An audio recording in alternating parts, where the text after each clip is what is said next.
Imagine a classroom with no walls where history comes alive in ancient ruins. Where biology lessons happen in the heart of the Amazon.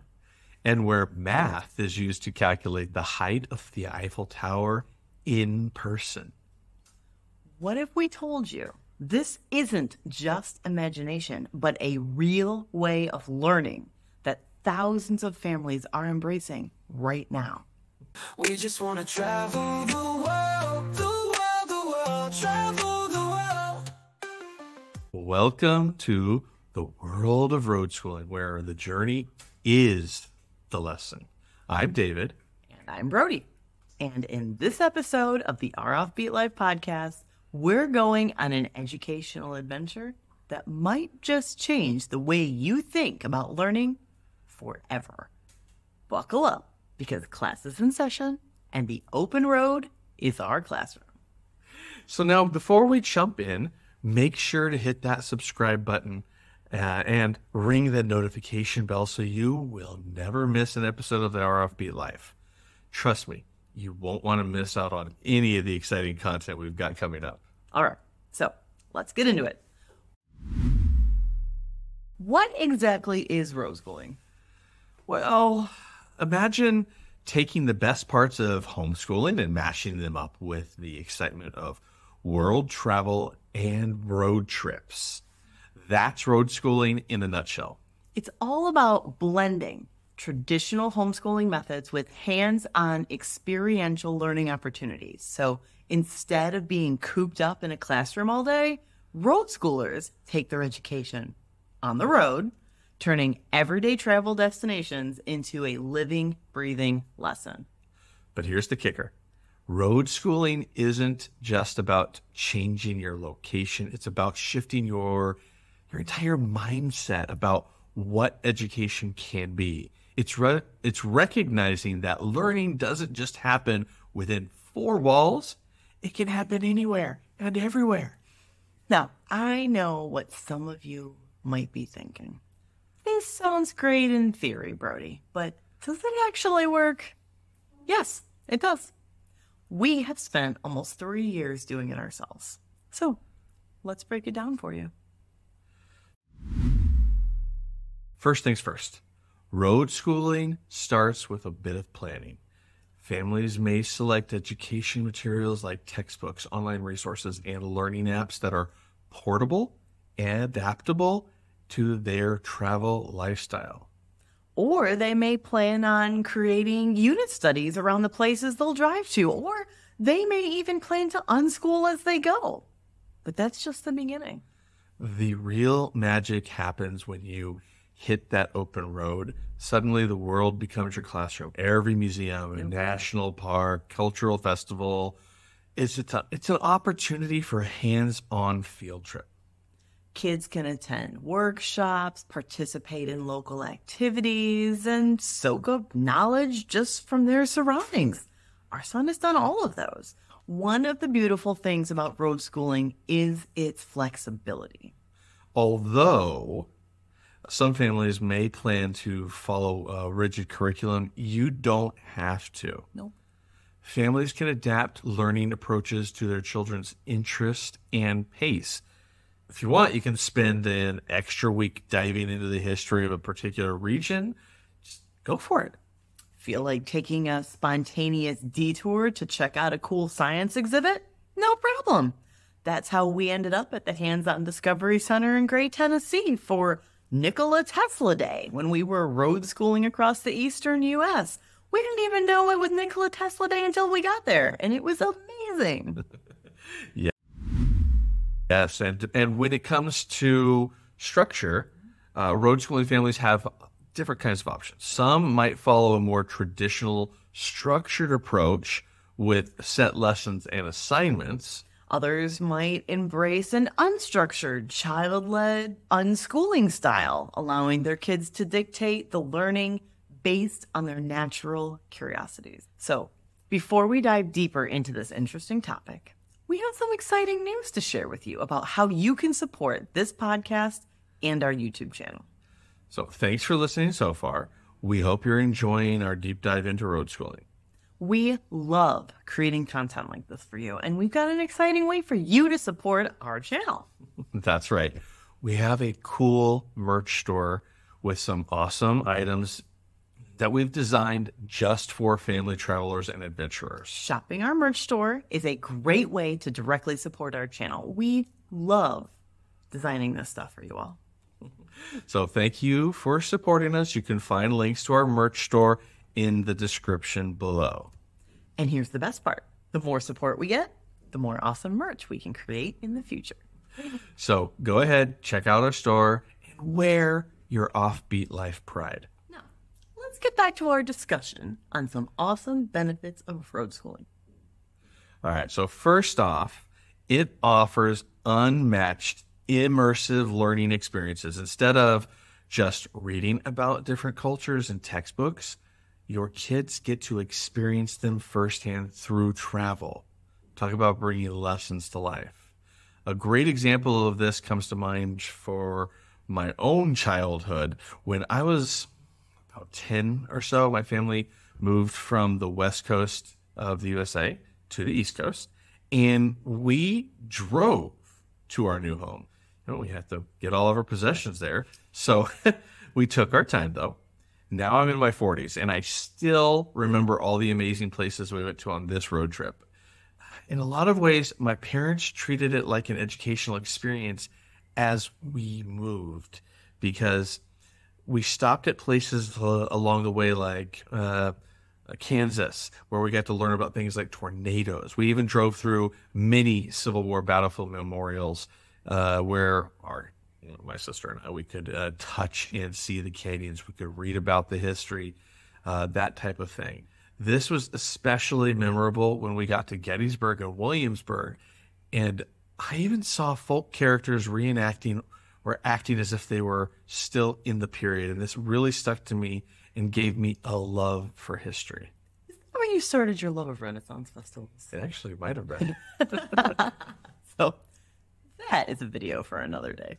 Road schooling also fosters a deep curiosity and appreciation for diversity. With every new place you visit, your kids are exposed to different traditions, perspectives, and ways of life. It's an incredible way to broaden their horizons and cultivate a love for learning they might not even realize they're learning. But perhaps the biggest perk of road schooling is the flexibility and spontaneity it allows. Very true. If you want to spend an extra day exploring a historical site, no need to ask for permission. You're the boss. Every moment becomes a rich educational adventure, and the journey is your curriculum. It's true, but I'm not going to sugarcoat it. Road schooling does come with its fair share of challenges. We're going to break them down and talk about some solutions so it's not so overwhelming. Let's start with number one. Yeah. Access to resources in remote locations. So this can be tricky when you're constantly on the move. The solution for that, though, is plan ahead and stock up on alternative materials like books, worksheets, and hands-on type of activities. If you're going to be someplace with no connection, don't plan on a digital learning day. But number two, socialization opportunities. When you're not part of a traditional school setting, you do need to be intentional about providing opportunities for your kids so that they can interact with their peers or just other kids. Look into joining local homeschooling groups, attending community events, or even connecting with other road schooling families along your journey. Social media groups are a great way to do that. And number three brings us to maintaining consistent routines. So this can be a struggle when your environment is constantly changing, but with some careful planning and organization, you can create a productive learning environment even on the road.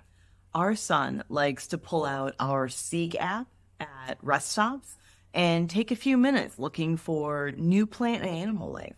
And I actually love the Seek app so much that we're going to put a link to it in the description below, because I think every family, road schooling or not, needs to be using it. Number 4, adapting to different school years and earning that all-important high school diploma. While some states and countries are flexible, like the state we're officially registered, others aren't. So do your research. Find out what the requirements are in various locations and plan accordingly.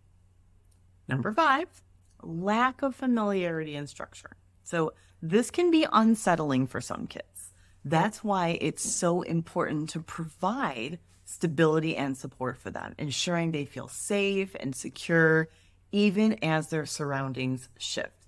David talks more about this in our episode on deschooling, Season 2, Episode 11? 11. The link to that, again, we'll put that in the description below. Moving on to number 6. This is planning and budgeting for travel. Research potential destinations and activities ahead of time to create a meaningful, cost-effective educational experience for your crew. Especially if you're heading to a big city. Look into free or discounted entry days to the major museums you want to visit. We have a whole video about budget travel tips, and that one is also in the link in the description. Now that we've covered the challenges, let's talk about strategies for success. Good idea. Let's do that. So, keep routines and use technology. Online platforms and learning apps can provide structure and consistency no matter where you are. We outline our favorite e-learning platforms in Season 2, Episode 5 of this podcast. And again, we'll put that link in the description. One of my favorites is to connect with local communities. Yeah. Volunteer, you can attend events, or you can tap into expertise of locals to enrich your kids' learning experience and foster a sense of community wherever you might go. That's a good one. I like that.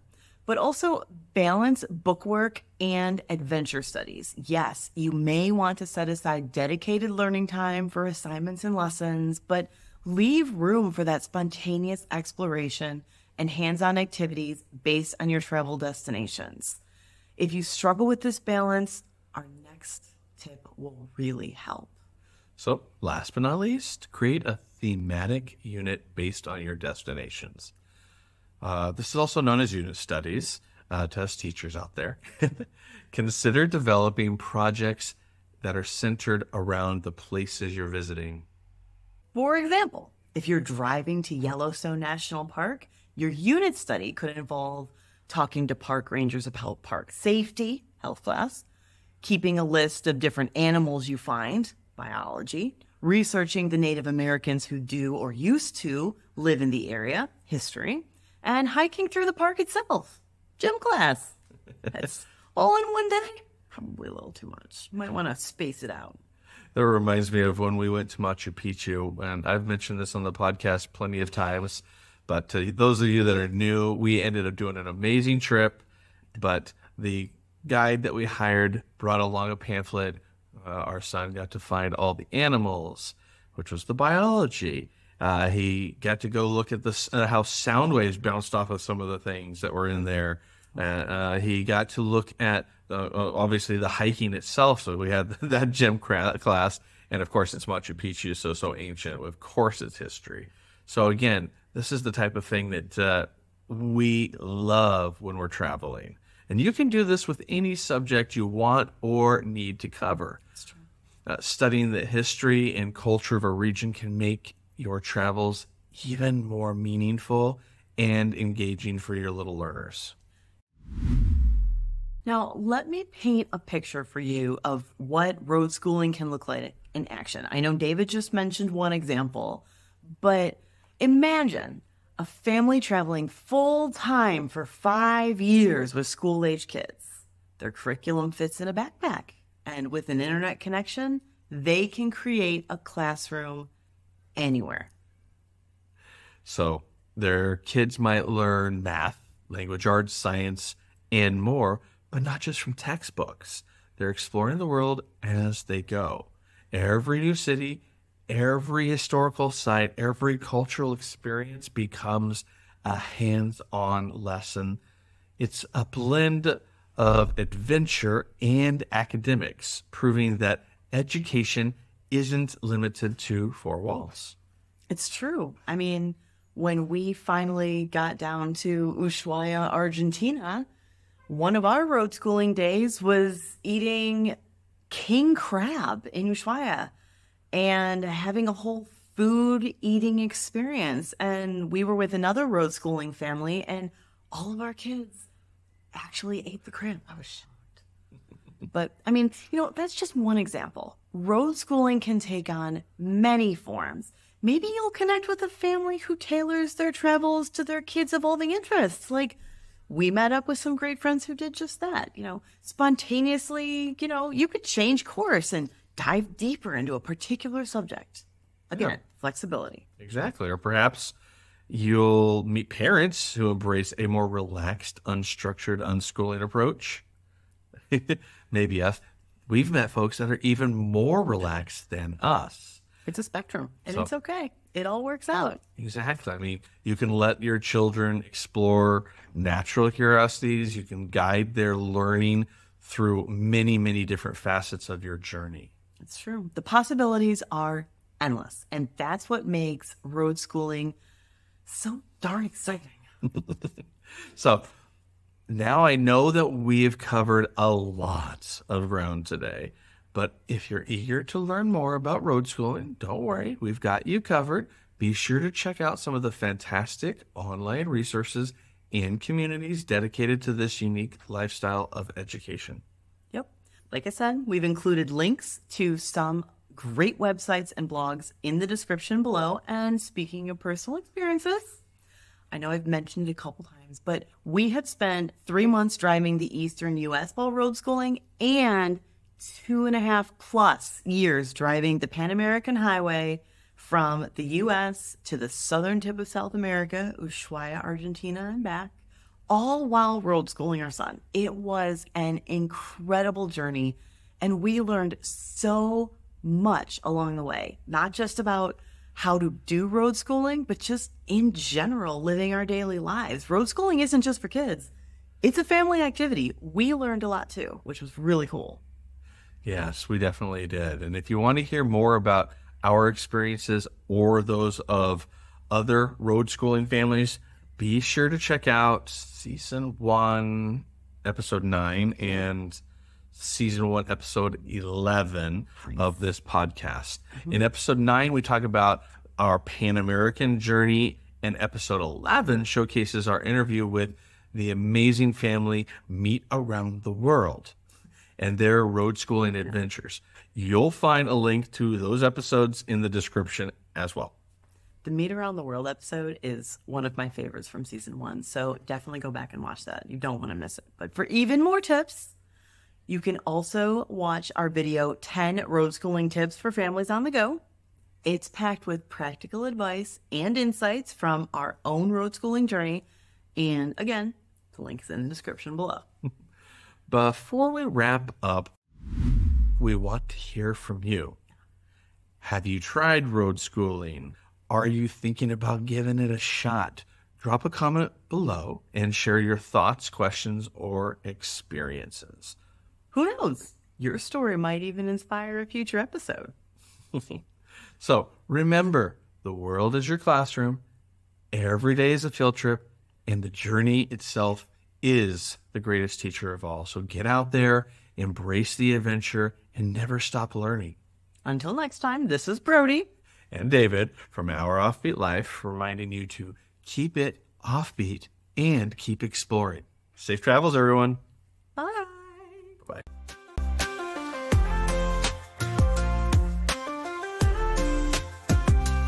We just wanna see something bigger than us, to see and smell and taste something completely new.